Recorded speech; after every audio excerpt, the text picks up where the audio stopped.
Welcome to the Mindful Dose podcast, your go-to for guided meditations and real talks on spiritual well-being, astrology, and mediumship. Hello and welcome to the Mindful Dose podcast. Today I'm with New Jersey, New York stylist Taty, and we are at Bravery Studios in Garfield, New Jersey. So Taty, welcome back to the podcast.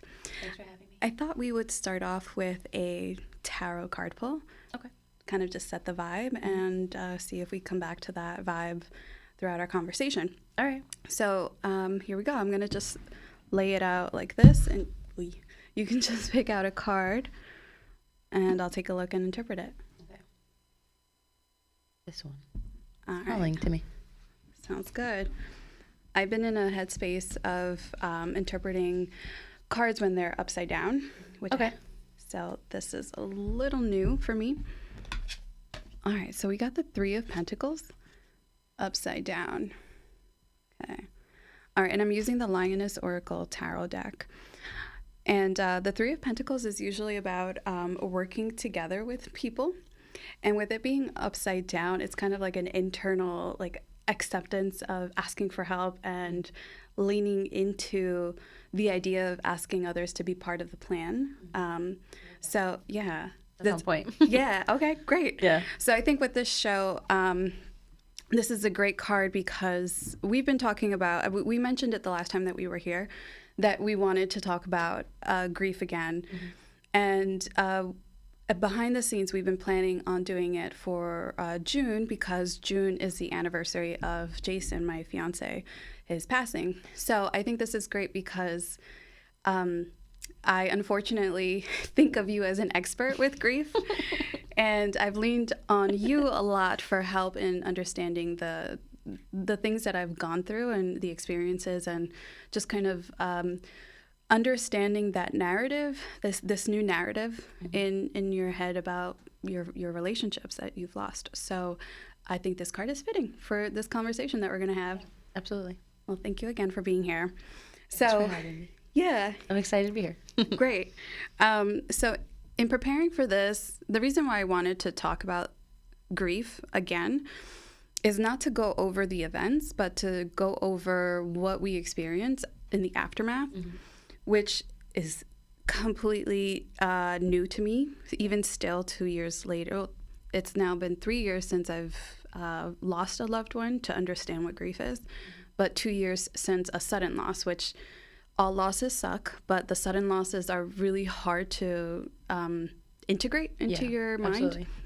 So I remember feeling intuitively like, okay, there's an internal experience happening on a biological level. I don't understand it. I don't know how to even talk about it. So I came across an advertisement, and it was for a book called The Grieving Brain. And I was like, oh, I think I want to read that. So I got it. I started reading it, and it helped me understand certain things. And it brought in new concepts too. Up until this point, people have talked about a very a very spoken about concept of the 5 stages of grief. Have you heard of them? I have, yep. What do you think about the 5 stages? I think off the top of my head, thinking about it is I think it's it starts with anger, right? I think it's denial. Or denial, then it's anger, then it's, I can't remember, but I remember the last one is acceptance. Yeah, so I think it's denial, anger, bargaining. Bargaining, yeah. I forget the 4th one, but that 5th one is acceptance. That is, I think this concept came out in the 60s, and this woman, Elizabeth Kubler-Ross, was interviewing people who were in hospice, people who knew they were going to die, to understand something about that perspective. And it turned out that she came up with she observed that these 5 stages are common across the board, not just for people who are dying, but the people who are grieving. So it became this template. Yeah, it became this template for people who are grieving, but it became outdated recently. So this new author of The Grieving Brain, Mary Frances O'Connor is her name.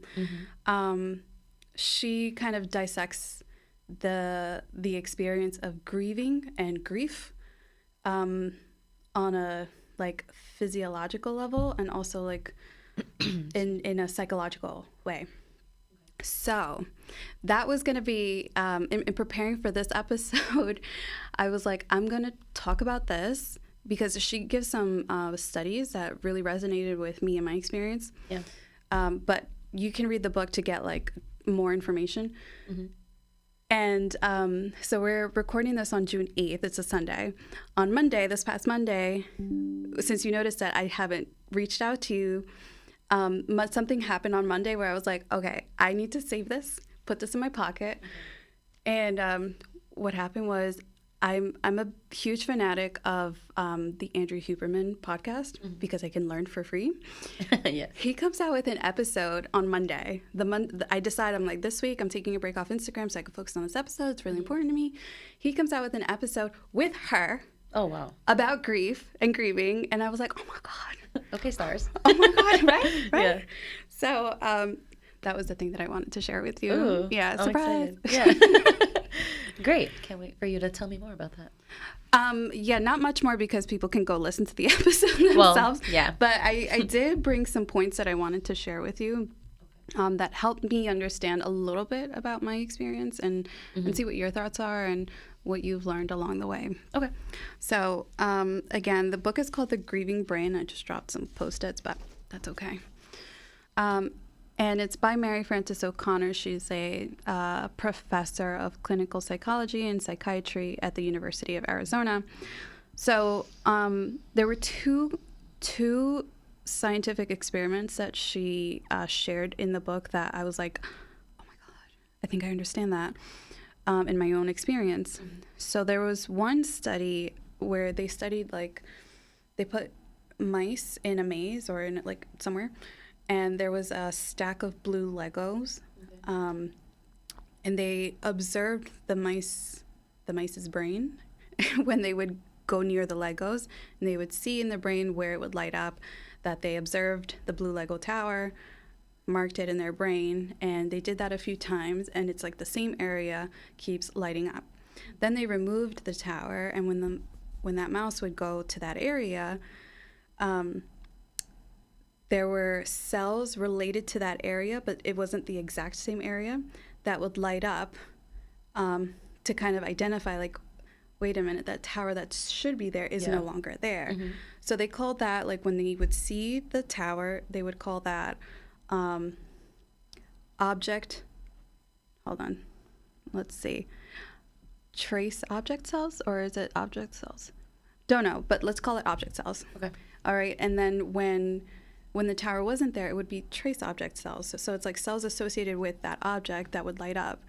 And I understood that, like, to a really deep level, because I remember this weird feeling of, like, putting my son to sleep, and this, like, dread and doom and hate and all these kinds of feelings that I would walk out of the door and that, like, no one would be on the other side. And I hated this feeling and I hated it, but it took, like, every night for a really long period of time for me to get used to, like, walking out of the room. So that was when I came across that, I was like, oh my God, okay.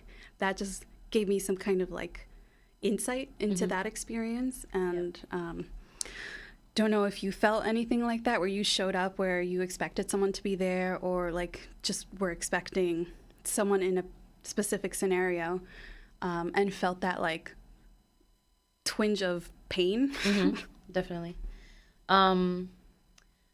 I experienced extreme grief when I was 18, but I have had many family members pass away since I was, like, 4.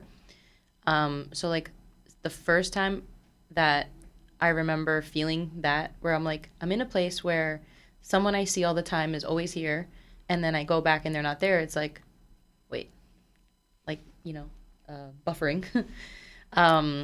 My Uncle Kurt passed away when I was 11, and I had just saw him 2 days before he passed because he was around for my birthday. He died 3 days after my birthday, and I remember we went to go get pizza. My cousin Glenda's dad, he's the one, like, the first one that I felt like, wow, that was a big loss for the first time that I felt that kind of pain. But, I was really little. I was 11. So that was 5th grade, and I remember after everyone came back from the wake, we went to the house for the repast, I guess, if I'm remembering correctly, if it was at the house. But I just remember we were at her house for a bunch of days, and he was a big guy, big, like fat, joyful, loud. And him not being there was just one of the weirdest things to understand, like that I couldn't understand, and to have to understand, like, he's not going to be here anymore. That was the first time. And then the second time I felt that way was 7th grade. My uncle Miguel passed away. It was my dad's best friend, and he passed away from Hodgkin's lymphoma. Okay, did you ever see Jackass? Yeah. You know Steve-O? Yeah. Okay, my uncle Miguel was kind of like Steve-O. Like his crazy laugh, that scratchy, funny voice, and just like a huge personality, like a nut job. And the cancer like swallowed him whole. And I remember being at the wake and like, I'm like, that's not him. And I remember thinking, just like in the times where we would go and see my dad's friends, it just felt weird, like him not being there, because that's a voice that like you could pick out across a crowd. Like you will hear that laugh, you know that's him. And then when I was 18 and 2 of my best friends passed away, I said it in the last podcast, but one had overdosed, but that was a sudden one because I had just seen her wake the night before. And that was very shocking in a way, because I'm like, you're physically right next to me, but you're gone. Like, I know you're not here. And it was, I couldn't believe it. And I remember being at her house when the whole commotion was happening, because I guess it was a crime scene, you could say. And then coming back later, and like they basically cleaned up her whole bed. Nothing was there. She wasn't there. And I remember, and she had one of those houses that was like central AC in the summertime. And my house was not central AC. So it was like air conditionings in the house. So going there, I was always cold. And I remember her room feeling extremely cold. It was such a weird, eerie feeling. But then that was that experience. And then when my other friend passed away 2 months after, he was in school in Penn State, and he died in a car accident. But like I had saw him right before he went back to school, because that was his senior year. So I kept thinking like, I'm gonna go to his house and he's coming home. And like I would be at his house. I still can like picture me going up the stairs where he last lived with his family. And he had the attic room. And so it was either he was in the kitchen with his mom or he was in the attic. And the couple times that I went there before they moved out of there, I just always felt like, but I feel like he's coming home. So it's like the way the mice were in the maze, and them that like that part of their brain lighting up, like I'm associating it with this blue tower, but it's like the blue tower is so clear in my memory that it's just like it's so frustrating.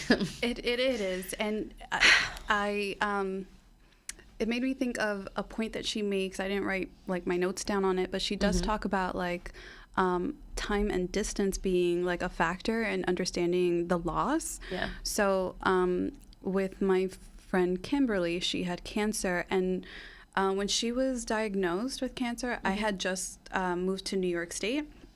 So I had this distance that I was already kind of getting used to in my head with not just her, but like my whole neighborhood that I understood for all these years.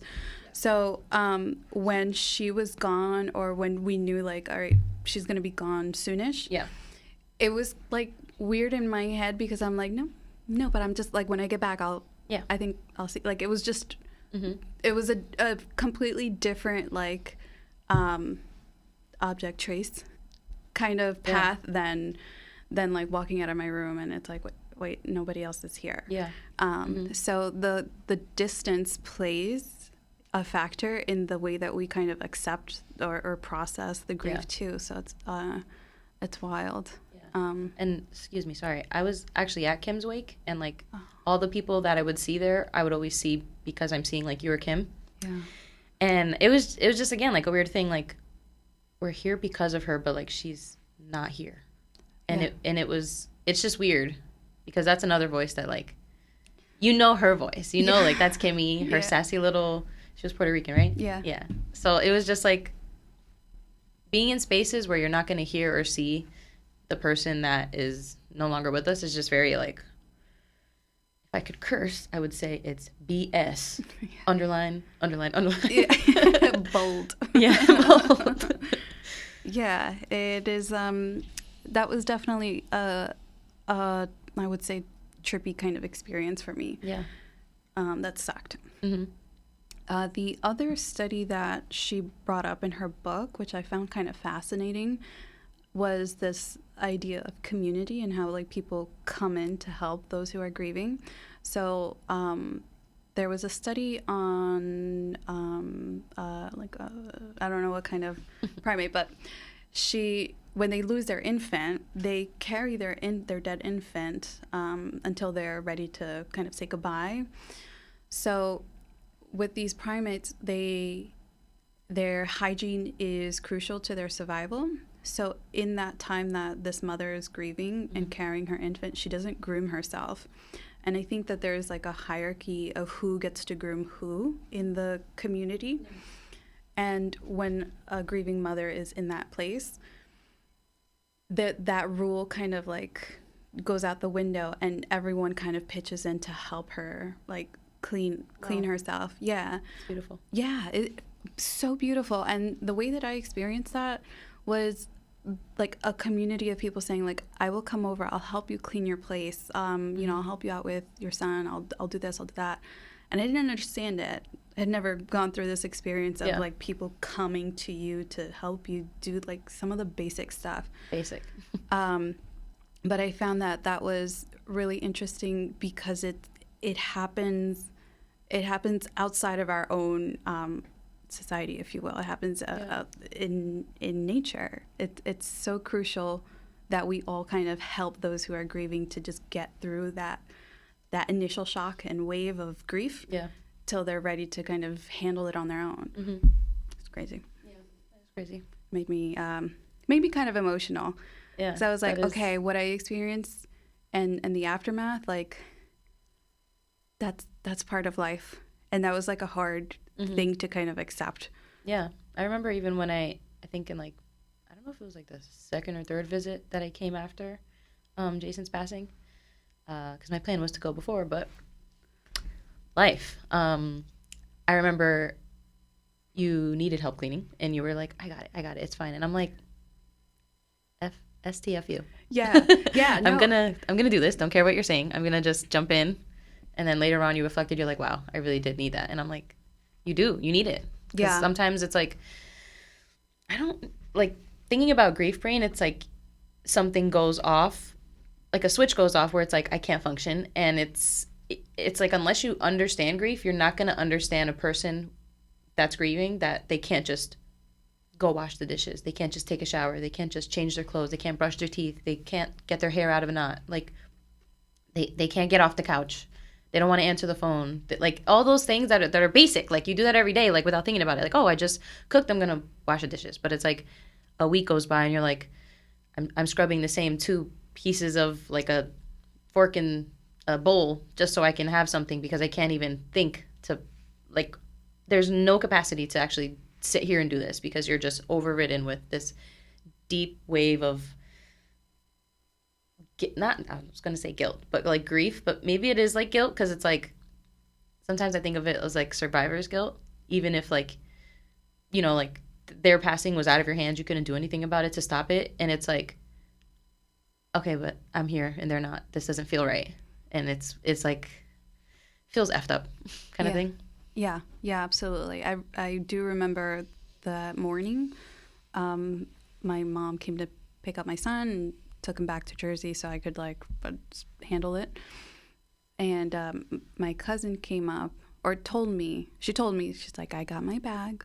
Would it be all right with you if I came up?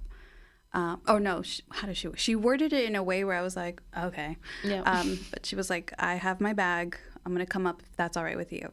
Okay.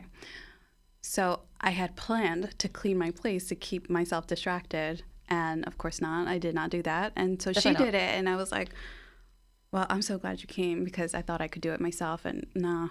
Yeah. No, it's, I remember there was many a times where, and I was 18 when this was all happening, 18 turning 19. It was like July 27th. And then I turned 19 October 8th. And like the day before my 19th birthday, we buried my friend who passed in the car accident. And it was just like a lot. And more I noticed my room just becoming more of a mess. Slowly.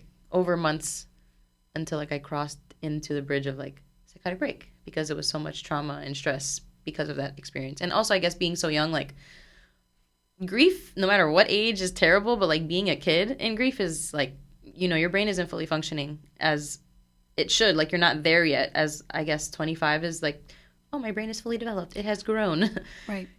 And to still have like 7 more years to hit the growth, and you're like, 18 is an adult, but like, no, it's not. It's really not. Yeah. Yeah, no, your brain is still developing, like developing in a way where it's like we're not kind of fully structured yet. Yes. Until you're 25. So when I felt that initial wave of grief, it's like, how do people live like this? Like all this time I've learned about someone else's passing, like through a friend, and they were never close enough to affect me. But I remember lying in bed like, how the heck do I deal with this? How do people live like this? There's so many people walking out there with grief. How are they okay? Because I just want to crumble and be done. Mm-hmm. Yeah. And I was thinking, this just popped in my head, how you mentioned the 5 stages of grief. And like, I think I was stuck in the middle for a while. I can't remember what number 4 was. I forgot. No, you go. So in that podcast episode, they talk about how it's like, it was a great way to kind of open up this door to grief and understand feelings that come from grief. Because I guess prior to the 60s, people were not really talking about it. It's like if somebody dies, you move on. Yeah. Yeah. Crazy. So, but the like what's outdated about this is that you don't start at 1 and then end at 5. Yeah, it's like, and it's not one process. Like you're constantly going in and out of like these feelings, and you may start here and go back here, and the reason why that would be a problem is that it would make people feel like I'm regressing or I'm doing this wrong. And there's really no wrong way to grieve, which is something that I think you taught me. Yeah. Like you told me, like, just take the word still out of your vocabulary. Oh my God. It's like, I'm still crying or I'm still doing this. And it's like, no. This is forever. Grief is forever. Like how they say postpartum is forever. Grief is forever. And it's easy to be like, I can't believe I'm still upset. I can't believe I'm still like not okay. I can't believe I'm still just stuck. And I don't know, some people fill their days with just being super busy, and they kind of will break down once in a blue, but some people sit with it every day. And there's other people that are like in the middle of that spectrum, because there's like extreme, like they push it away, extreme drowning, and then in the middle that they're like, and then there's a spectrum, I'd say. And it's just, I feel like I've been all over the spectrum, trauma responses and just so many different ways like throughout grief, especially having it start, like the journey began right before college, and it was 2 weeks before, what was it called? Orientation. And I was going to my dream school, and like I was set that summer. I'm like, I'm not doing a damn thing. I'm done with school, done with grades, blah, blah, blah, until college starts. And then my life just it became tragic, and it was very scary. And I remember thinking in one of my first classrooms, I had this marketing class in my first semester, and there was a bunch of kids that just seemed like they were who I was before my friends passed. And, like you're kind of not caring about anything. You're like a teenager, very, maybe like a little bit of arrogance, a little bit of ego mixed in, a little bit of cockiness, where you're just like, yeah, I'm on top of the world. You can't tell me ish kind of thing. And then like, that's probably who I would have been had this not happened, and I would have been a little more confident. But I was just, it's like, imagine a classroom and you see me sitting in my chair and everyone else is just like normal. And then I have a gray cloud above me and I'm just sitting there under the cloud. And it's like more and more, it's like my posture went from upright to just like slowly slouching, because it was so much weight on my shoulders that it felt like. And I was in therapy every week for like 9 months until I reached like psychotic break. And then that was its own thing. But within that first big wave of grief in the first year, when I was mentally stable, it was, like you said, how can people live this way? And I just remember, thank God I am studious and I cared so much about school, because if I didn't have that, I don't know if I would even be here because that was such a big thing that I wanted to achieve. And that was like a goal I set when I was 15. So I was like, there's no way I'm going to give up. I have to see this through. And it was rough just because I failed so many classes in the spring semester because I lost my marbles. And then the following year when I came back, I was still really depressed, and I did okay in the fall. I passed everything. But then in the spring, it was just, I don't know. I started messing up again. And like you said, it's like waves. You think like you're in your acceptance stage, you think you're doing good, you're bargaining, however, but it just keeps going in twists and turns, and there's, I don't know, still figuring it out, honestly. Yeah, I think finding peace with that process was pretty big for me recently because I think an issue that I was having was like feeling like my grief was a burden in any setting, like a social setting. Mm-hmm. This weekend, though, I had a family reunion with his side of the family, and it was so nice. Like this morning, we had brunch, and we talked about him, like just shared stories, and it wasn't like sharing stories and then like getting sad. It was like sharing stories, laughing, moving on to the next topic. Like it was just like something that we can weave in and out. Mm-hmm. And I think that goes back to the community thing, like feeling like, okay, I have this outlet, like I can talk to this person about my person, our person, Yeah. And keep that spirit alive. That's something I had to learn too. It's like, how do you keep someone's spirit alive? That's something that everyone kept telling me. And my, like, your thing was studying and like focusing on that. My thing was like our child. Yeah. Like, okay, I have our child. We have this person alive, and I need to like make sure that he stays alive. Yeah. Yeah, a lot of people kept telling me like you just have to keep his spirit alive for your son. Yeah. And yeah. I think I love that you do keep his spirit alive because I am disconnected from my homegirls like family, and you know, like social media, sure, but like I used to be very involved with them, and then it just kind of slowly died out where I wasn't close with them anymore. So I don't feel like crying on this podcast. I'm trying to be strong. So I think it's really important to talk about the people that you lost, because you know, it's like when you're with other people that weren't close with them, and you, like how you said, it feels like a burden. It's like I used to have that feeling, but now I don't feel like it's a burden anymore. But I also don't get to talk about my homegirl and laugh about her and like reminisce. And I'm still close with the family of like my guy friend that passed away, and it's nice because like when I see his siblings, or like I'm meaning to go see his mom, but you know, I get to talk about him, and it's nice that I have that. I just don't see them as much as I would like to. But it's very important to talk about them, because sometimes you feel like it's this forbidden thing because they're no longer here and you don't want to make people uncomfortable. But it's like, people shouldn't feel uncomfortable. They really shouldn't. It's like not fair if they feel uncomfortable. And I just love that. Like, you make a lot of space for Jason, and it's beautiful. Thank you. Yeah. Thank you. I know that feeling because Jason didn't have many people in his life. Mm-hmm. So living where I live, it always feels like I'm alone with all of that. Yeah. Thank you for the tissue. Oh, you're the best. Here you go.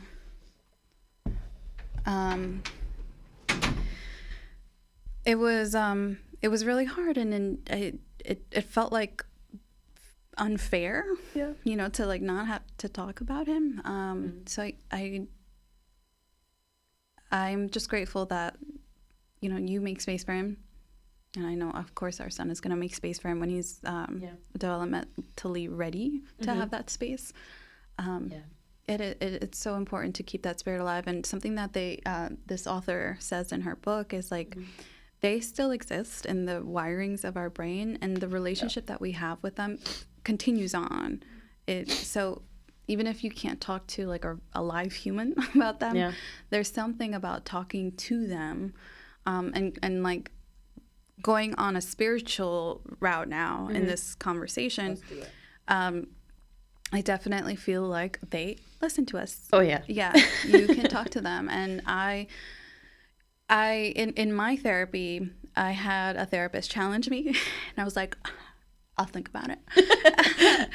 But I was like talking about him in a way that kept me living in the past, if you will. Yeah. And she told me, she goes, it just sounds like you're living in the past. And I was like, what are you talking about? I'll think about it. And it's something that I always kept in my mind. And the narrative has to change, and it sucks to change it. Yeah. It's part of the whole grieving process. So, yes, I'm trying to trace back to the point. That's okay. You got it. Well, yeah, the spirit of aspect. And talking to them and whatnot. And talking to them. So in keeping that relationship, it's like, okay, I have to understand that these memories are just memories now. And like now is what exists. They still are here with us on a different plane that we don't quite understand. So I'm just going to trust that communication is the key to get to them. And for me, it shows up that they will either send me like a sign, like a synchronous sign, or they will speak to me in my dreams. Yeah, same. I love that fact that experiencing this big grief opened me up to understanding like a more spiritual sense of there is an afterlife, or what I like to call it is a two-way mirror.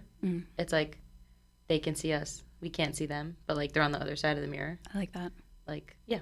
And for me, my experiences with them is like either butterflies or my guy friend.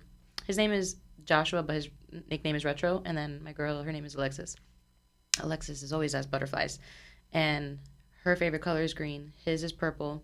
And when I went to a medium, that's how I started understanding all of this, was going to a medium and experiencing evidence from mediumship. And I was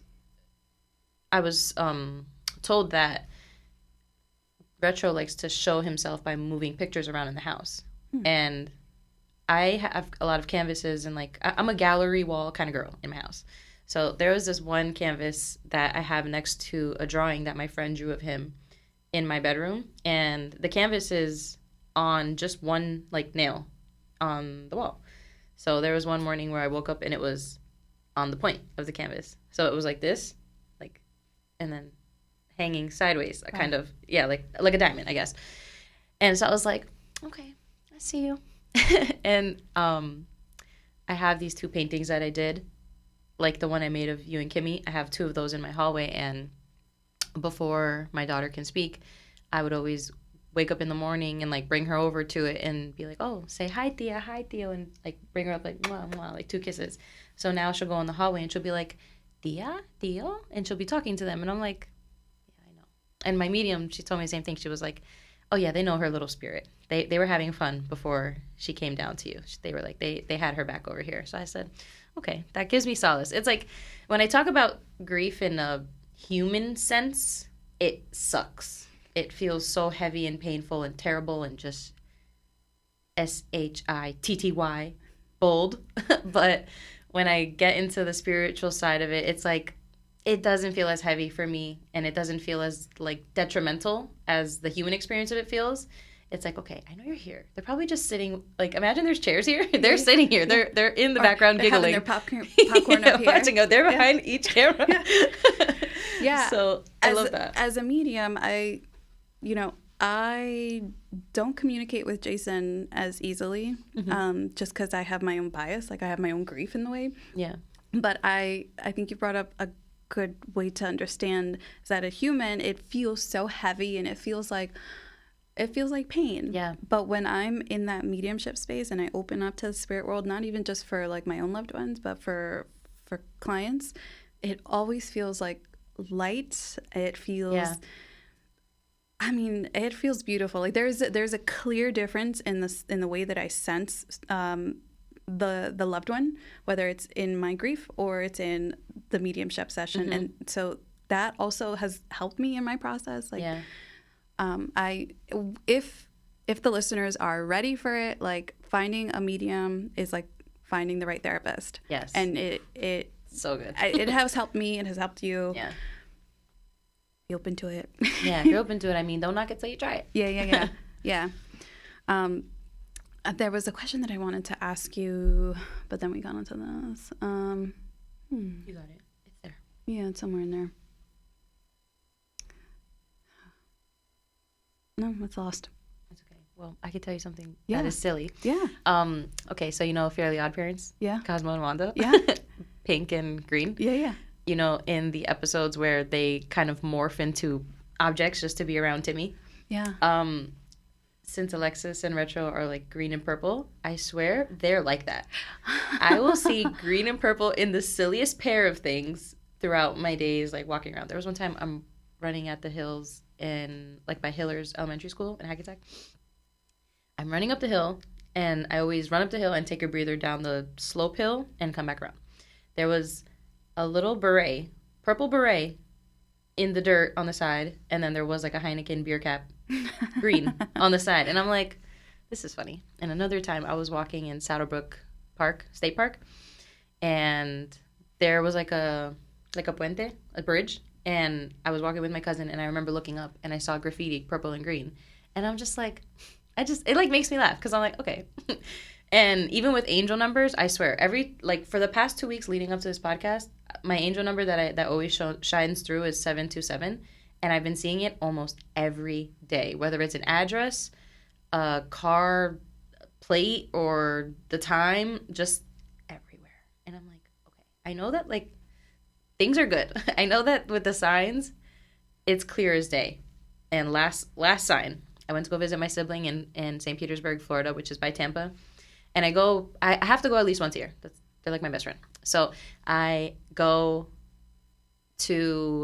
always fly by myself, and then they pick me up. So I was in Tampa airport, and I remember, this is when I was going back home. I remember telling myself, or talking to my friends, I'm like, show me a sign that's obvious, but I have to think of, because you know how you talked about the blue dragonfly? Yeah. I was like, okay, let me think of something that's like stupidly obvious, but like not something I'm gonna see out of the blue.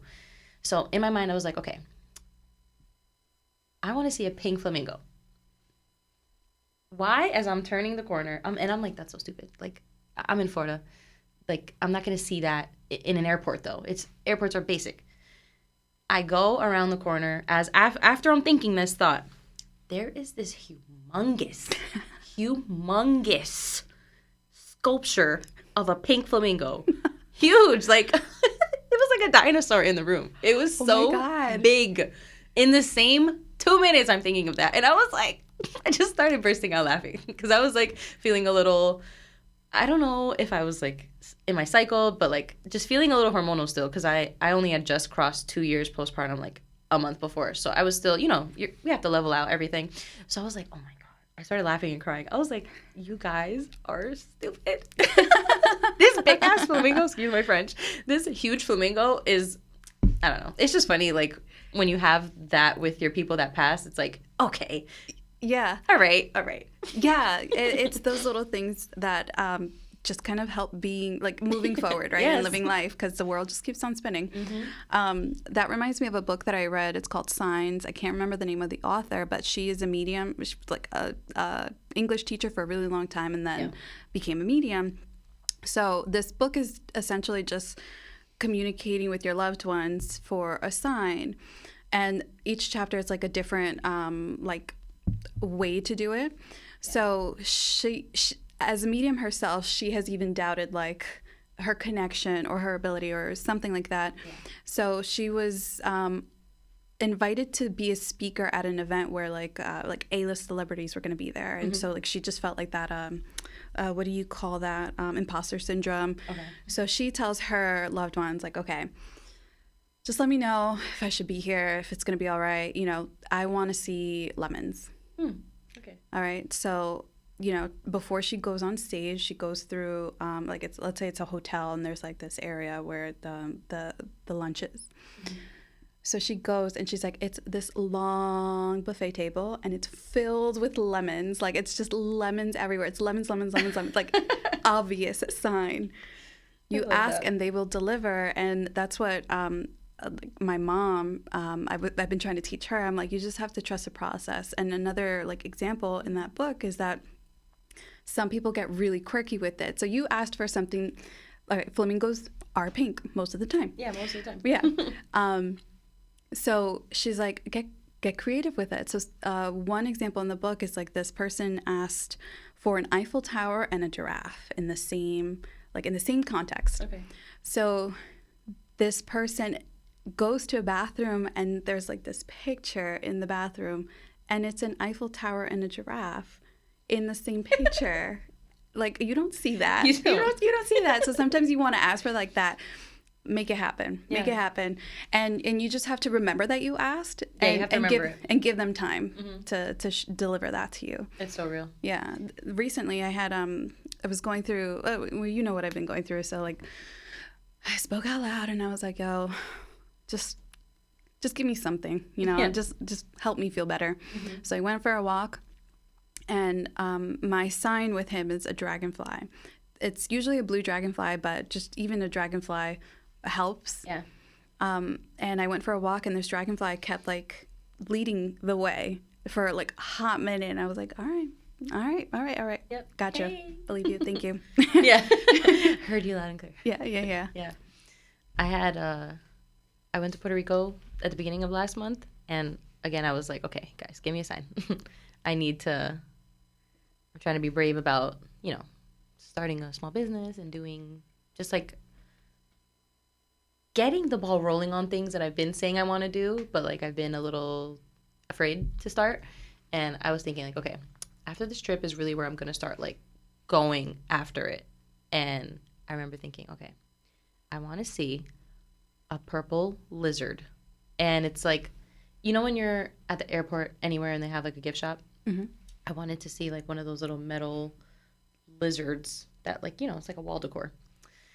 And on the last day that I'm about to leave, I'm in the airport and I was going to find my daughter like something.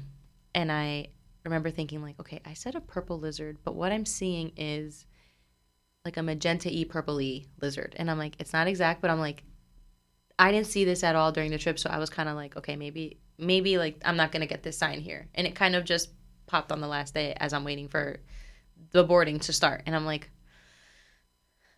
it's going to be fine. Yeah. kind of thing. As you are going back to the routine, it's like, here's your message. Yeah. You know, nice and fresh. Yeah. You're going to have a safe flight. And when you get back, just... You got this. You got it. Yeah. I was going to say poner las pilas, but like, yeah. basically. Ponte las pilas translates to put your batteries on. Yeah. And in Spanish, it just means get your ish together. And get your ASS up. Yeah. Yeah. The dreams is my favorite way of communicating with them. Just because I built that skill before anyone has passed. For a year straight, I would wake up and immediately write in my journal before like my thinking brain kicks in. And the way that I would do it, I would just remember keywords, so places, things, names, just like write them down. And then I would move into like feelings, like what was I feeling like that was obvious. You know, I'm not like digging and interpreting or analyzing. I'm just like dumping. Okay. Just dumping it. Yeah. So that's how the information would come to me. It's like the noun, the feeling, and then any like telepathic communication, like because that's how communication is like in my own dreams. Yeah. So my first dream with a loved one was with Kim, and I was I think my son was still a newborn or just an infant, so very early in his life. I'm like nursing him and I fall asleep with him. And I remember like coming in and out of this dream. Like I would wake up in my room and then go back to sleep. And every time I'd wake up, I'm like, she's here. She's like it was just so real.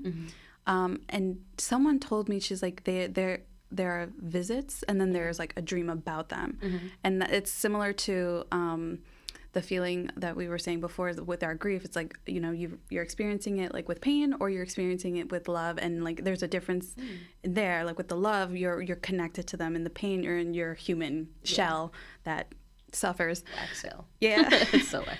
But with the dream, it's so I had actually a visit last night. Oh, wow. It was so fitting because like I said, I was with his family this weekend and it was such a great time. Like it just felt joy in my heart, like driving to and from them. And then the dream last night, sometimes he just says like a sentence to me in a dream, and it's like, it means so much. Like there's so much to it. So what I was told last night was like, I was so you. Yeah. I love that. I'm letting you bask. Yeah. Yeah. Yeah. So in about 2 weeks, it'll be 2 years, which just feels like a really long time, and then also a really short time. And then it reminds me of like, oh my God, one of the things that I told myself was like, in my pain, was like, I have a really long life left to live without him, and I hate that truth so much. So annoying.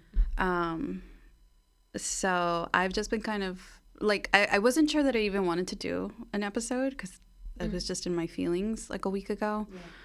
And I'm still like in a place where it's hard to have like a cohesive stream of thought about like the anniversary, and just like how do you even talk about it? Like, I'm okay. Why? Why? Yeah, I'm having a good day today. Yeah. Why? Yeah. So he passed a week after Father's Day. Oh wow. Yeah. So like even just Father's Day is like, I do nothing. I mean, I do nothing in that, like I shut me and my son in a bubble, and I just want it to be us. I don't want to talk to anybody. I don't want to look at anybody's posts. Yeah. I'm not jealous or envious of anyone's life. But it reminds me of our last Father's Day. It all still feels new sometimes. It is new though. That I don't know how to quite talk about it. It is new. It's very new. And I think like it's like grief is a mother effer. Yeah. And I was thinking about the dream thing that you were saying, and I remember before I discovered my homegirl like next to me, I dreamed of her and she looked beautiful. I remember the dream as clear as day. And the way she looked in my dream was how she looked at her wake.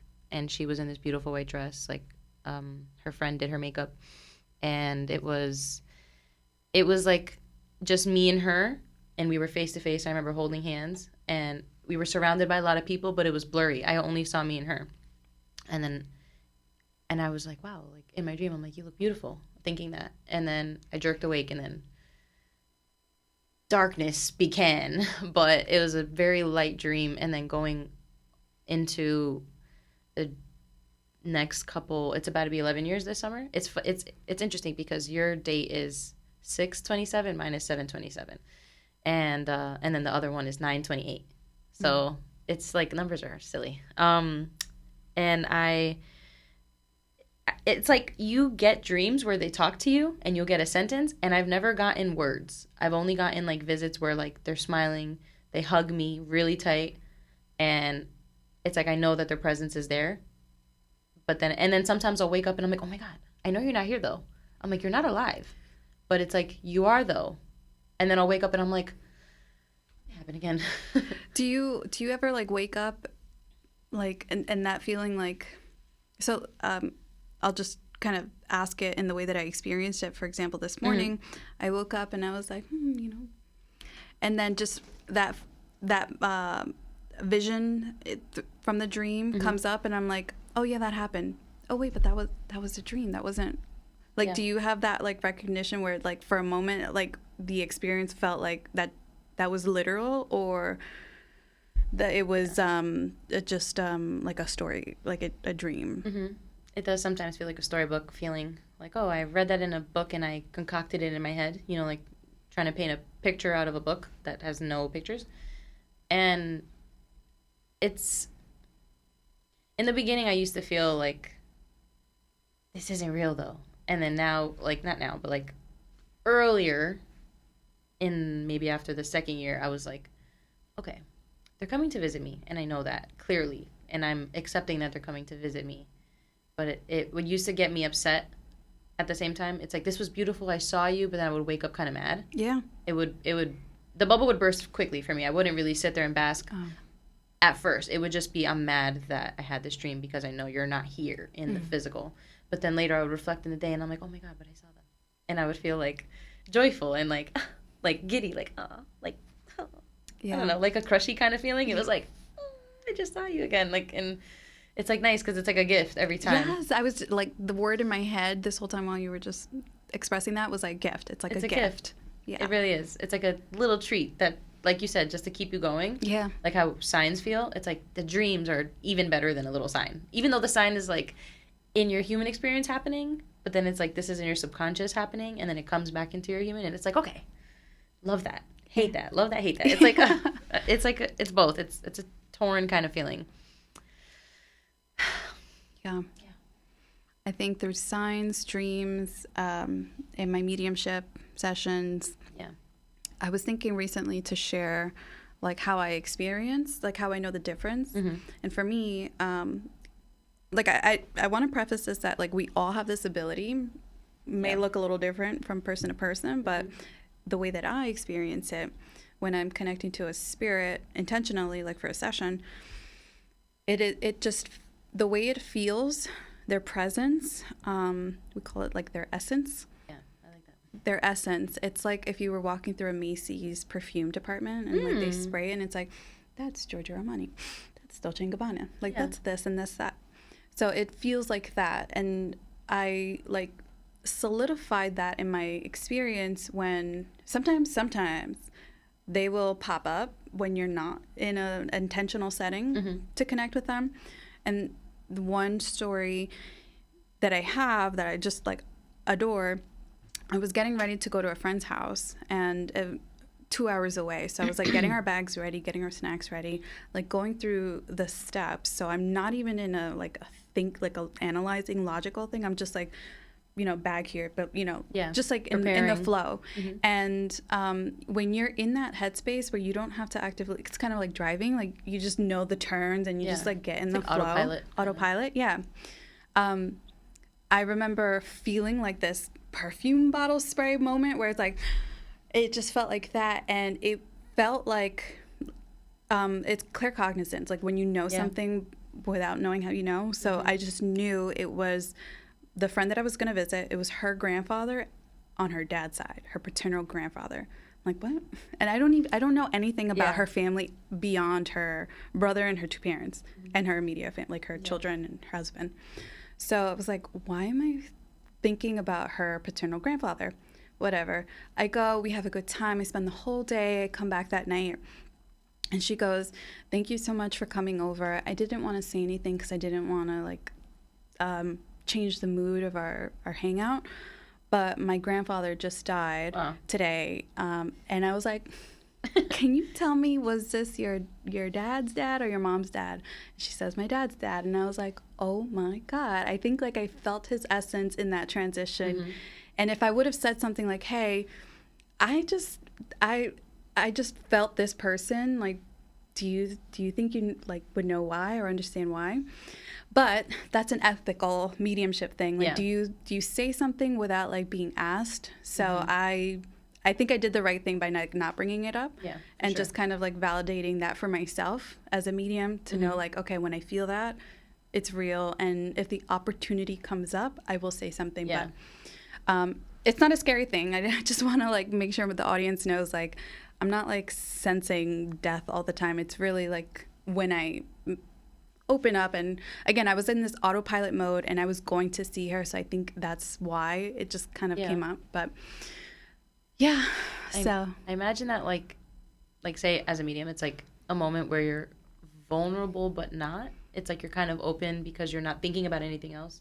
You're just preparing something, like you said, in the motion of it. And I feel like what I imagine when, say, their essence comes across to a medium in not that specific setting where they're trying to channel anyone, I think of it as like you're the human, and in the maybe like the duo world where wherever they are around us, it's like they're like, oh, I see a light. Maybe I can let them know I'm here, and they kind of, it's like a little tap kind of thing. Yeah, kind of like just, hey, let her know I'm okay. Yeah. Like it's always light, and like we talked about, it's not that pain that we feel when we're like in that human experience. It's like this light love. It sounds pretty granola, but like it's really true, so true in my experience that they just come forward to like, let them know I'm okay. And it's something that a lot of people want to hear in a session.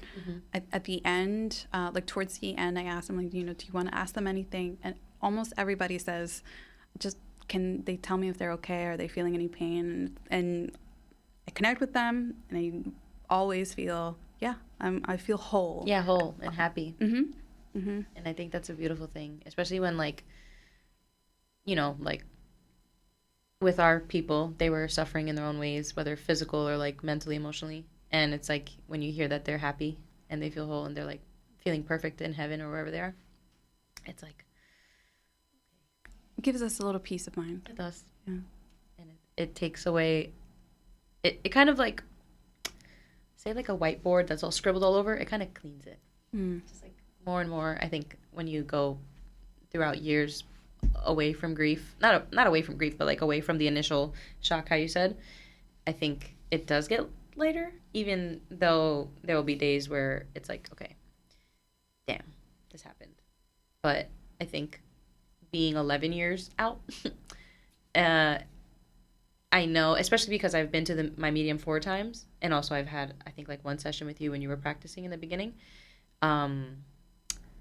They have definitely shown through, even with my life in different aspects, whether it's motherhood, school, friends, relationships, like whatever it is, they have been there behind me to cheer me on. I remember when I was in undergrad, I was assisting a stylist as like an internship, and I used to run around New York like all by myself, riding the trains. I was hitting every borough.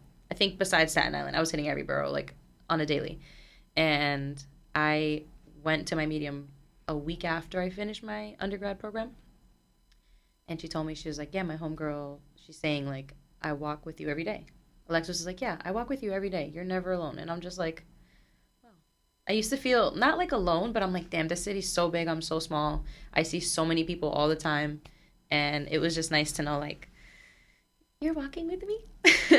It feels just like, I don't know. Like you said, it gives you peace of mind. It gives you solace that you're not alone, even though in the human experience, again, you feel very alone sometimes. And it's like, no one gets it. No one understands my pain. No one can relate to me. And I feel misunderstood. I feel like a burden. I feel just confused in my own self. But once you get those gems to take with you more and more as like the years pass, I don't know, it's beautiful. I would always say, like, the love you have never dies, and it transforms it into a much bigger thing. And it's like how people pray to God and whatever their God is, it's like they become your guides over time. And once you like really start listening and like tuning in and paying attention, it's like they're every step of the way that they're gonna tell you something. They're like, yeah, like you said, talk to them, and they're gonna be right there with you. You're like, you might hear their voice in your ear. That was something I was taught by my medium. She was like, if you ask a question, they'll tell you. Like, you'll hear their voice, or maybe like a ringing as to not to acknowledge, to, yeah, I guess to acknowledge you at least, if you don't hear their voice and what they would say. And because you know your people so well, you know their mannerisms, you know their jokey voice, their sad, their whole range of emotions. You know how they would sound saying something. And that's just another thing I learned along the way. Yeah, that's clairaudience. And Yeah. I think that of all the clairaudience, like there's 2 different kinds. I forget the exact name to differentiate it, but there's the clairaudience where you hear like your own thinking mind bring the words forward, but then there's some mediums who have, like, they literally hear, like, if someone's telling them in their ear, and those are the mediums who share the most accurate pieces of evidence and messages. I do not have that one. I have the other one where it's like, oh, this word just came through to my mind. So clairaudience is like the sharpest connection, and it's like every medium's goal to get. So like I said, everyone has this ability. You just have to find what works for you. Yeah. My medium was telling me, like, I have clairaudience and clairvoyance, but like not in like a super powerful way. She's like, you might not be a medium in your life journey, but like if you really kind of focus, it's there. And I'm like, okay. So sometimes when sometimes when I'm trying to, like, I guess, connect with them. Because I think sometimes I also feel I kind of like not talking about them with other people because I don't want to hear anyone else's experience because I'm selfish with my, like, you know, like as a selfish best friend, it's like they're my friend. I don't know. I was a child when I lost them, so that kind of still is alive, like that childish, like, they're mine kind of thing. And I am always like, okay, well, I'm going to talk to them myself. Like, we're going to talk. No one else is involved in this. Like, this is us and our thing. And I don't know. Sometimes it comes through so clearly, and I'm like, that's weird. I'm like, maybe, I'm like, did I make that up? I'm like, am I just like faking it? I don't know. Sometimes, I don't know. I'm never sure. Yeah. I think the way to differentiate when it's like your intuition, when it's like that absolute versus that, am I overthinking this? Yeah. If it's like the anxiety overthinking mind, Mm-hmm. is how quickly you know and feel it to be true. That's my way of thinking. That's why my way of like differentiating. If, for example, with Jason, I used to feel him a lot in the first year and a half. Mm-hmm. I feel him a lot less frequent now, and I think that's intentional, Mm-hmm. so that I can live my life and Yeah. you know. So when I was learning that I was connecting with him, I was learning how to be a medium. So it was all kind of like practice. Yeah. And I would feel it when he was around. It would honestly feel like an embrace, like a hug. That was something I did a lot with him when he was physically on this plane. Yeah. I'd hug him a lot. So I knew that feeling like deep in my bones. Mm-hmm. And it would always happen after I would put our son to sleep and I had that alone time, and I didn't have to go to work. I didn't have to go here. I didn't have to do that. Like, it was just the me time. Yeah. And it would always feel like a hug. And I knew when we let go of that hug. Okay. That's beautiful. It's just a knowing. You Mm-hmm. just know it. Yeah. So that, I think that is the tip that I can give you or anyone else who wants to connect with their loved one, which is something that I will offer later on in the mindful dose journey. It's like how to connect with your loved ones and know that you are connecting with them, versus when you are reminiscing or just in your mind state versus when you're in your like heart spiritual state with them. I had this interesting, because you're saying like it felt like a hug and you know what it feels like. I had this experience last July was Alexis's 10-year anniversary. And I remember feeling very anxious leading up to it because I think I was just overthinking it too much. I was like, am I going to be a belligerent mess? Am I going to be like yelling, crying? Like 10 years is crazy. Like I think coming to the realization that it was like 10 years, like, oh my God, like that sounds disgusting. Yeah. It was awful, like leading up. And I think also I just was putting too much negativity on it rather than being like, and so I was like going to break down that night, I remember, because it was about to be like 12 midnight into the 10-year anniversary. And I was thinking like, no, I can't crumble. I need to dance with her. And so I remember I started putting on like Aventura. I think The Last Dance or something was the album when we were in high school. And I remember just closing my eyes. I was on my balcony and I used to dance with her a lot. She was like one of my dancing partners back in the day. And I had my eyes closed and I was killing it, like dancing. And I remember just the feeling of her hands in my hands. And it's like, it felt, and she had like small hands and they were very light when we would dance. And I was always like the leader, like the man hands. And she would always have like little dainty hand in mine. And I just remember feeling it was such a powerful connection there. And it's just feeding off what you just said, because it's real. It's real when you have that connection and you just know it in your body. Your body, yeah. Yeah. Well, thank you so much for talking to me about your grief, sharing space with me with my grief. Yeah. It's a lifetime experience, and I'm happy that you're by my side. Likewise. Yeah. I'm glad to be here for you, and I'm glad that you're here for me. Yeah. Well, so thank you guys for tuning in this conversation. Like I said, there will be something after this date, June 8th, that will be available to everyone who's on their grief journey, whether you're just starting out or you've been in it for a long time. I have something for everyone that it was inspired by my own and the conversations that I've had with Taty. So we hope that this brought you a little peace of mind. and we'll talk to you guys soon. Bye.